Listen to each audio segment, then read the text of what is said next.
peut-être on aurait tendance à dire oui, mais seuls les grands groupes y trouveront enfin leur compte.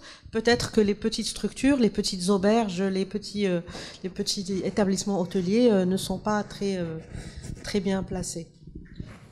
Alors en réalité, il n'y a aucune différence de traitement entre un projet de taille importante et un projet de taille plus petite. D'ailleurs, même au niveau des banques, c'est la même étude qui est faite. Donc il n'y a pas de critères spécifiques pour un grand acteur comparativement à un plus petit. Le seul élément qu'il faut garder en tête, c'est que le programme de rénovation minimum est de 3 millions de dirhams, ce qui est franchement un élément très acceptable dans la mesure où on est en train de parler de rénovation importante et où l'hôtelier qui souhaite rénover un établissement va s'engager dans ce niveau de montant. Ça, c'est le premier élément.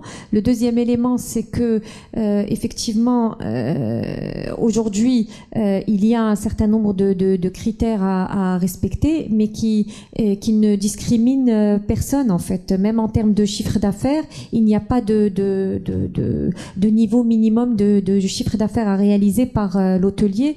Donc, on a clairement cherché, et c'est vrai que les aspects de transparence et d'équité sont très importants au niveau du fonds Mohamed VI. Donc on a vraiment cherché à toucher la population la plus large possible d'établissements hôteliers.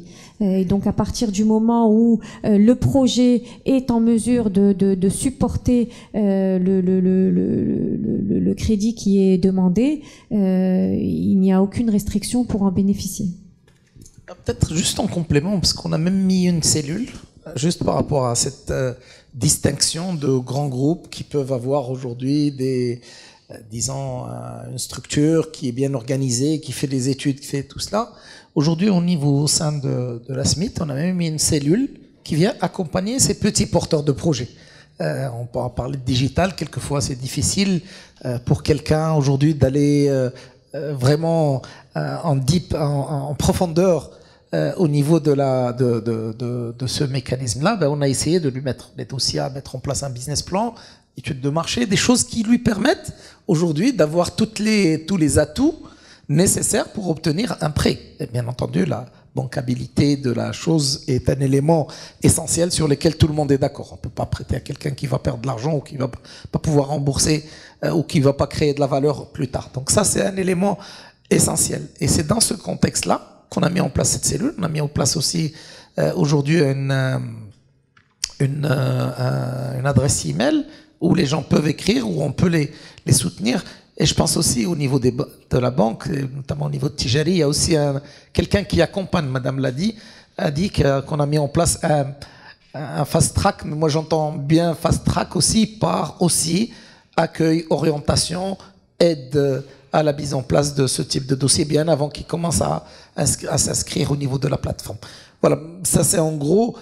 En tout cas, sachez qu'aujourd'hui, dans les demandes reçues ou dans les inscriptions, il n'y a pas de petits et de grands, il y a quasiment toutes les régions. Il y a toutes les types de formes d'hébergement, toutes formes d'hébergement touristique. Ça va de la maison d'hôte jusqu'à un hôtel de luxe 5 étoiles, en passant par le 4, le 3, le 2, le 1.